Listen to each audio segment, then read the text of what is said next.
मिरज टाकळी तालुका मिरज येथे गणेश मंडळासमोर रात्री उशिरापर्यंत वाजत असलेला स्पीकर बंद करण्यास सांगितल्याच्या कारणावरून पोलीस पाटील संजय माने आणि त्यांच्या कुटुंबियांना बेदम मारहाण करण्यात आली आणि या घटनेमुळे गावात खळबळ उडाली होती।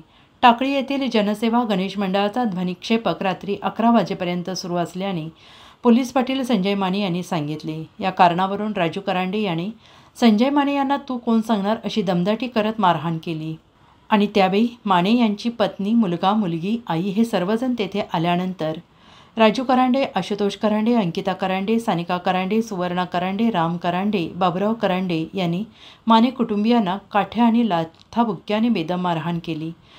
यावेळी पोलीस पाटील संजय माने यांना पोलिसांची वेळेत मदत मिळाली नसल्याने त्यांनी कुटुंबासह पोलीस ठाणे गाठले।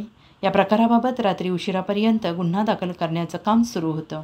संजय माने, टाकळी पोलीस पाटील। आता सध्या गणेशोत्सवाचा उत्सव चालू आहे आणि टाकळीमध्ये जनसेवा गणेशोत्सव मंडळ हे आमच्या जवळच आहे, आमच्या घराच्या जवळच आहे आणि मी मिरजेला गणेश मंडळ पाहण्यासाठी कुटुंबासह आलो असता मला गावातून काही फोन आले की बाबा तुमच्या घराजवळचंच मंडळचे स्पीकर अजून चालू आहे, आम्हाला एक न्याय आणि तुझ्या गल्लीतल्या मंडळाला एक न्याय असं त्यांनी मला सांगितल्यानंतर मी म्हटलं नाही बाबा, मी आता मिरजेत आहे, मी गावात जाऊन त्यांना सांगतो।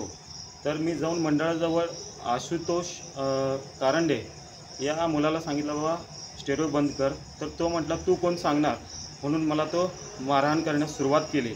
त्यानंतर त्याच्या मारहाण केल्यानंतर माझे कुटुंब काय गर्दी झाली म्हणून बघण्यास आल्यानंतर माझ्या कुटुंबालाही करांडे कुटुंबाने बेदम मारहाण केलं आणि त्याच्या राजू करांडे, सुवर्णा करांडे, अंकिता करांडे, राम करांडे यासह त्यांच्या कुटुंबातील यांच्यासह अनोळखी 8 ते 10 जणांनी आमच्या कुटुंबाला, माझ्या कुटुंबाला, माझ्या मुलग्याला, माझ्या मुलगीला, माझ्या आईला, माझ्या पत्नीला मारहाण केली।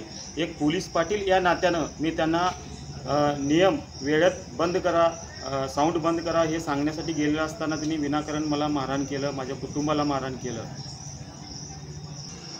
नियमाचं पालन जाणाऱ्या पोलीस पाटलावर हल्ला करणे हे कितपत योग्य आहे हे आता तक्रार दिल्यानंतर आम्हाला काय न्याय मिळतो हेच आता आम्ही बघणार आहोत। मिरज प्रतिनिधी आदिल मकानदार।